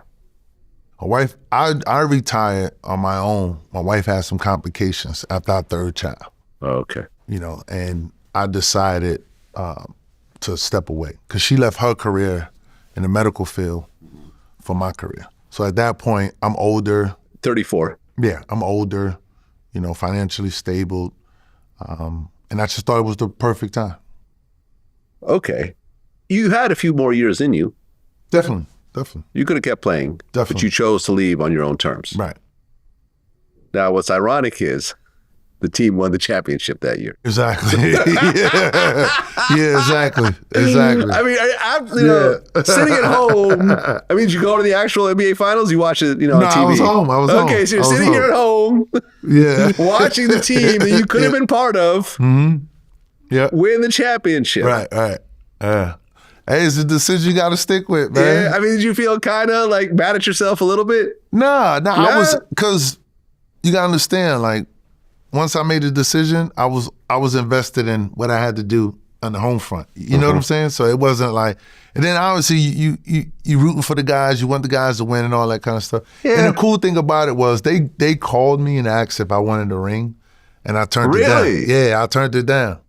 Oh, hell no. I would have taken that ring. Nah, I turned it down. Because I'm the type of individual, like, if I'm not there and I'm not... No, you're right. It's not like you actually deserved it, to be honest. Yeah, it's like... But still, I would have taken the ring. Yeah. I was like, nah. I said, nah. So... Fair enough. Yeah. Well, by that point, you made over $100 million right. in your NBA career. Yeah, don't tell nobody. I'm not telling you. It's between me and you. And look, I've dealt with a lot of, interviewed a lot of players over the years, some of which have done great financially. Other ones are messed up. Like the Sebastian Telfair story, he's back in the projects now and so forth. He's financially struggling. There's some other players I personally know that have, sometimes call me and ask me, to lend them some money and stuff like that. I'm not going to say who it is. Yeah. But it's always a little jarring to me. It's like, damn, like this is someone that everyone knows. They have rings and everything else like that. But a series of bad decisions will put them in a situation later in life where things don't come together. Right. When you look at your financial situation, I'm not going to ask you how much you have or anything else like that. But do you feel like you manage your money well, or do you feel like you blew a lot of money and you could be doing better at this point? I mean, we all go through the process. And the process is you coming from the inner city, the hood. Yeah. You never had it, right? When you get it, you want to get the newest this, the biggest house. You said that buying a brand new Mercedes 600 coupe was the dumbest purchase ever. At that time, yeah. I should have waited till I got to maybe Philly or wherever I was going. This was early on? I got it like soon as I left college. Oh, this was your rookie purchase. Yeah, so I was still in the hood. Pulling up in the 600. Which is the top of the line Mercedes. The only individual. Maybachs weren't around back then. No, I had the best car going. Right. In the hood. In the hood. In the hood. It was. I mean, when you think about it, right? Yeah. And then I doubled back and got the Range Rover. So I had two vehicles in the hood. And it didn't make any sense at that time. But over time, did you invest in stocks, property, businesses? All of the above. I put it to you like this. Like, I have had the same money team since I started. Great. So I put it to you like that. Because let me tell you, most players I've talked to, like people like Gilbert Arenas, would start off with one guy and they would steal from him and they'd have to learn their lesson, manage their money. How much did he steal? Probably like 6'9" is what we calculated. How is he able to steal that much money? You know what? Clever. It was clever. So he just set my account up as an online so he can log in online. And what ended up happening is whenever I needed something done, he'll just go like, yo, John, can you tell them I need my car fixed? Or can you tell them put 10 grand in my account? So he'll call and say, hey, Gil needs 10 grand in his account. He's getting ready to do this. So what ended up happening is he'll say, hey, Gil's going to Miami. He needs 50,000. when they put the money in his account, in my account, as soon as it hits the account, he takes it out. Yep, and that's the hardest thing, like where you put your money and if you can really trust them. And if that individual or that firm can show you and guide you through. You know what I mean? Because a lot of us, when you coming from inner city, hood, however you want to call it, with not real education on financial stuff, you know, you get it. You just think it's never going to run out. You just go, and no, I've gone broke before. I get it. I get it. I've made those same dumb decisions. But then, you know, when VladTV was launching and I'd made a bunch of dumb decisions over the years, everything from buying kilo cocaine to investing, giving cash to friends of mine, never seeing the money again and so forth. I'm like, all right, now that the real money's coming, let me actually educate myself in the stock market. And that completely changed my life to this day. Like, what do you think was your best investment that you've ever made? Probably real estate. Okay. Yeah, I lived in a few different states, so probably real estate. Do you still own? Did you own real estate by the time you retired? Did you own like? I still two. You still do? Okay. Yeah. Well, actually 3 properties. Okay. That's what's up. So the thing is this, right? For me, like I was never a gambler. I go watch guys do it. On the plane, guys playing. I'm sitting there. I'm the bank. I never really got into it like that. You know what I mean? So that was one thing that, you know, thank God I never got into. I could just lose money for no apparent reason. You know what I mean? Now I spent money on trips and, you know. Yeah, we all have. Private flights, all that kind of stuff. But, you know, for the most part, nah. Well, you retired in 2011. 10 years later, Kobe dies in a helicopter accident. It was actually right down the street from my house. Well, by one of your homes as well. My backyard. Yeah, right there. Right by us. In Hills, Calabasas. Yes, right there. In my backyard. Were you in contact with him at all over the years after you retired or no? You would just see guys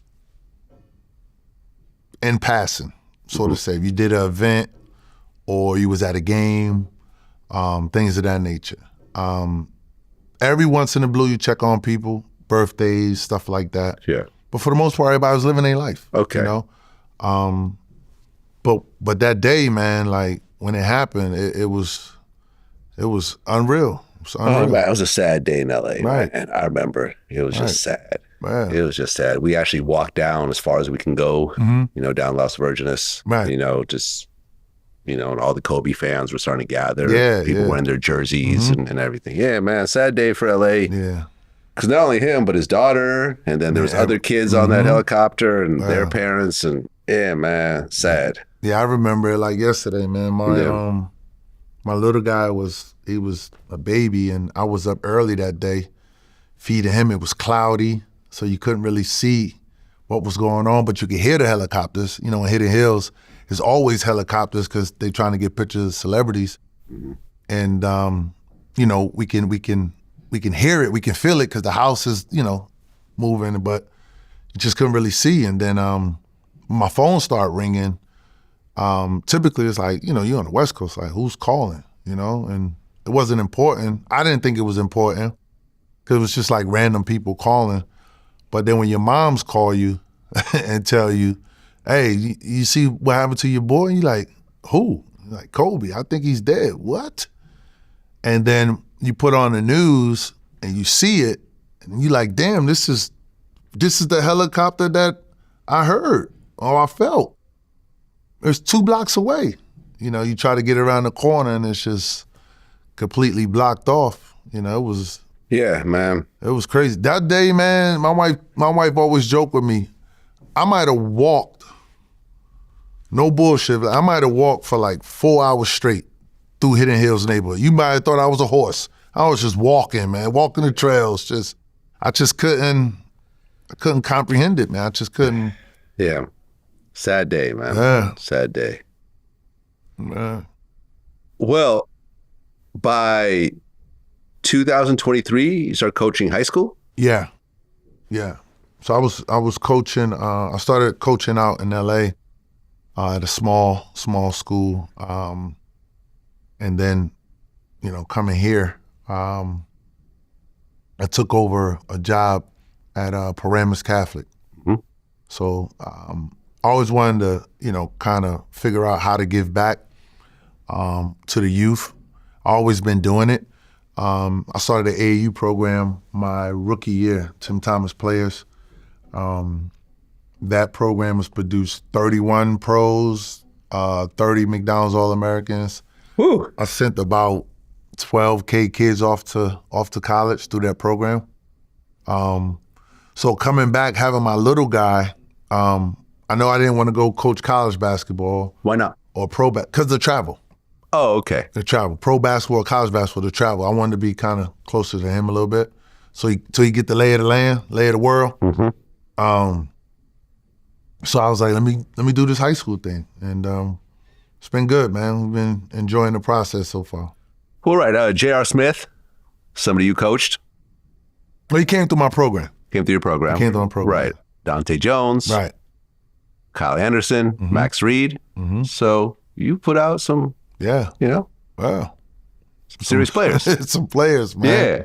How did that feel? Seeing players that you coached actually go pro. That's my Hall of Fame moment, right? Because, you know, I had a great career. Financially, I'm stable. But my blessing is continuing to be someone else's blessing. And that's the beauty behind it, you know? So like Dylan Harper is another kid that played in my program. He played with some other programs, but he played in my program. And, you know, the other night we had a chance to go see him at the Garden, first game at the Garden. You know, I was with his dad. So it's just things like that, man. When you get a chance to know that, you know, these kids benefited off of your blessing and now they're able to take care of their family and stuff like that. That's what it's about, you know?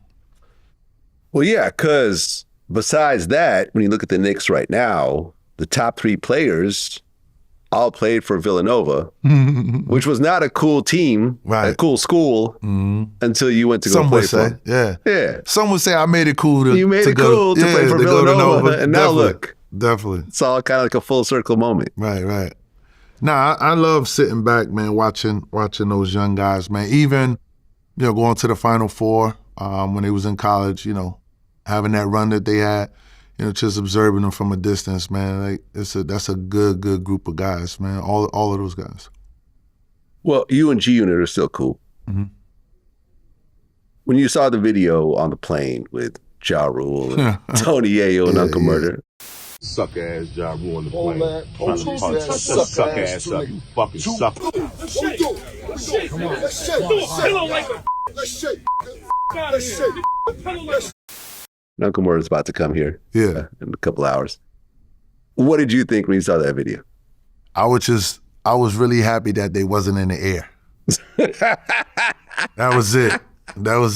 I was just happy that they wasn't in the air because obviously none of them would be able to fly again, right? Oh, if there was an actual fight? Yeah, if it was actual fight. Yeah. But if they was in the air, it's a long flight. 5 hours. Something gonna happen. Yeah. And then to have an emergency landing, that's even worse, right? Due to a fight or altercation. So, yeah, I was just happy that none of them got in trouble, basically. But, yeah. You know, especially my guys. All right, now you got 50 Cent. He's beefing with T.I. and the whole T.I. family and so forth. I'm not surprised. Are you? Nah. I mean, listen. Long time ago, I learned my lesson. And not to say that I would ever cross 5 or the family, but the whole thing with Ross, when that thing happened and one day I walked in the office and then I'm like, this shit is unbelievable, just the info, you know what I mean? I'm like, I keep telling people, just leave that man alone, man. Let him do what he's gonna do. Yeah, listen, I try to be cool with 50. Yeah. That's the best bet. Yeah, and me and Yayo formed a really cool relationship over the years. Like, Yayo was relatively quiet for like a good decade until I brought him on my show. And then we went viral, the whole shut the fuck up meme and everything. And now, look, he's a regular on VladTV, and now he has his own podcast. Right. You know, he's doing his own tours. Him and Murder, you know, have their podcast. It's successful and doing things. And yeah, man. And you know, what's interesting about Yayo is that he really is one of like the most loyal people that I know. Definitely. Like, it's like a superpower. Definitely. With him. He don't know no if he other way. rocks with you, like he really rocks with you. Yeah. He knows no other way. They'll be somewhere touring or whatever, and he'll just call me out the blue. It'd be 2, 3, 4 o'clock in the morning. Yo, Tim, what you doing? Bro, you know it's the time difference? I'm asleep. What you doing? Like, you know what I mean? So he's always been that way ever since I known him, just to be, you know, loyal. Like, even like, you know, they'll be performing somewhere, give me a heads up. Yo, Tim, you want to come? If I want you to come, like, make sure I'm good. You know, different things. So always been loyal, always. Well, right, because back in the day, weren't you doing like intros on G-Unit mixtapes and that type of thing? Videos, so you've always been kind of in the mix and everything. I will say I was probably the first, well, I don't think he got too many other than the entertainers, but on the athletic side, I was the first real athlete around that group, that brand, you know what I mean? So. Yeah, you're right. No, you're right, because every, you know, Sebastian Telfair, he was with Jay-Z and Rockefeller, so, you know, these crews kind of have these basketball players they kind of rock with and so forth. Yeah, you've always been down with G-Unit. Yeah. So. Well, these days, you've called the game soft. Why is that? It's more jump shot oriented. Because of Steph? I mean, you can't really blame him because he's a smaller individual, but that's his gift. So you can't blame him. But when you change the rules, then it becomes an issue. So like the NBA right now, you go to an NBA game, you're liable to see between both teams take 60 3-point shots. Right. You know what I mean? So there's no more, the creative aspect of it is gone. You don't see too many Kyrie Irvings where it's like, let me break this guy down and, you know, one move with a counter move. You don't see that as much. You see a lot of the European style of play, which is more faster ball movement into shots. You know, so it's no more, let me give it to Kobe or whoever's gonna ISO and do their thing. And then when you start doubling, now guys is getting wide open shots. So, yeah, I mean, and again, the era that I played in, obviously, that's always gonna be our opinion because we played with the low post first, then out, so in out type of thing. But yeah, I mean, some games you watch or some games you go to and it's like, you look at it and it's like, man, everybody's shooting threes. There's no more, you know, back to the basket, or even the mid-range game is gone. You know what I mean? So Shea does a great job at it, you know, with the mid-range and stuff like that. But it's not too much. You know, not too many guys are you know, in that mode anymore, you know. Well, that's what it is. Tim Thomas, man. We've been talking about doing this for a minute. Yes. I wanted to be in New York when we did it. Nice. So Appreciate I'm in you. New York right now doing it. Right. And man, listen, congratulations on a great career and really just making good decisions along the way. Appreciate because most of these interviews don't go this way. There's usually like a catastrophe that happens somewhere either during the career or after the career. There's arrests, there's, you know, filing of bankruptcy, there's prison time, there's shootouts, there's, you know, just a bunch of crazy situations. But with you, it seemed like you've always been stable. You know, you married your high school sweetheart.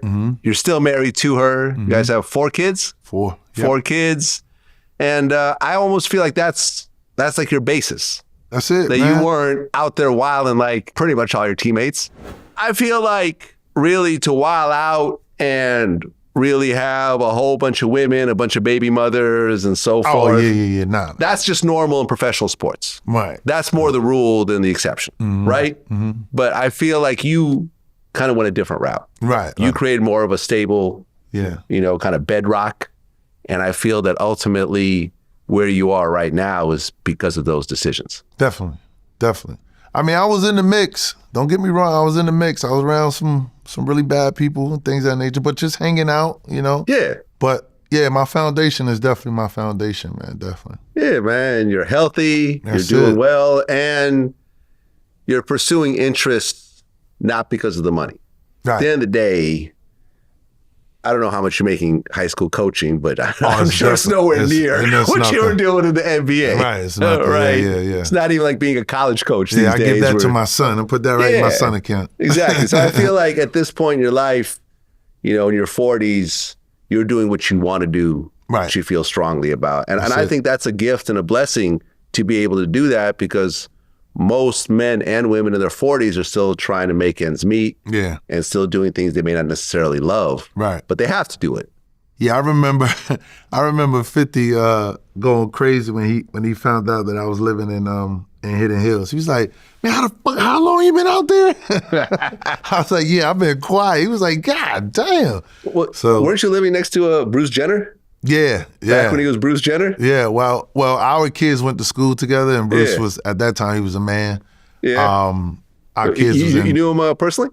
Yeah, I would see him every day. We would go to this, they had this out west, Coffee Bean. Yeah. The Coffee Bean. So we would go to the Coffee Bean or Starbucks, you know, depending upon. So I would see him all the time. Yeah. I would see him all, so I've been in, look, I was one of the first athletes, thanks to Charlie Mack, shout out to Charlie Mack, that was in Hidden Hills. I was there with Sinbad and Billy Blanks. Yeah. You know, shout out to those guys. You know what I mean? I mean, the property prices in Hidden Hills are insane now. Yeah, definitely. I was actually in escrow for a house in Hidden Hills. I ended up buying a different house. But Hidden Hills has always been dope, man. Yeah. So the fact that you got in that early, that house, I was there super early. Super appreciated. I was there before the mall even was built. What, Topanga Mall? Yes. Oh, wow. Okay. Yes. You know what I mean? And everything around it. Wow. You know what I mean? And you still have that same house? Yeah. That's dope, man. Yeah. That's dope. And this goes to show, for everyone's watching, if you have a great investment, you should keep it. You shouldn't try to flip it or move out and so forth. The fact when you have a great investment, whether it's a great property or a great stock, you just keep it. Yeah, you got to. You keep it. And now years later, as long as you can, if you got the finances to cover that tax. But you could also borrow against it. You could also rent it out and so forth. And that's what I learned later in life, is that it's a lot better to keep your assets and to borrow against them than to sell your assets. Definitely. And start over. Definitely. Most definitely. And yeah, man, listen, congratulations on your success, man. And appreciate you. I know there's a lot more to this story yet to come. Yeah, definitely. That's what it is, man. Until next time. Yes, sir. Peace.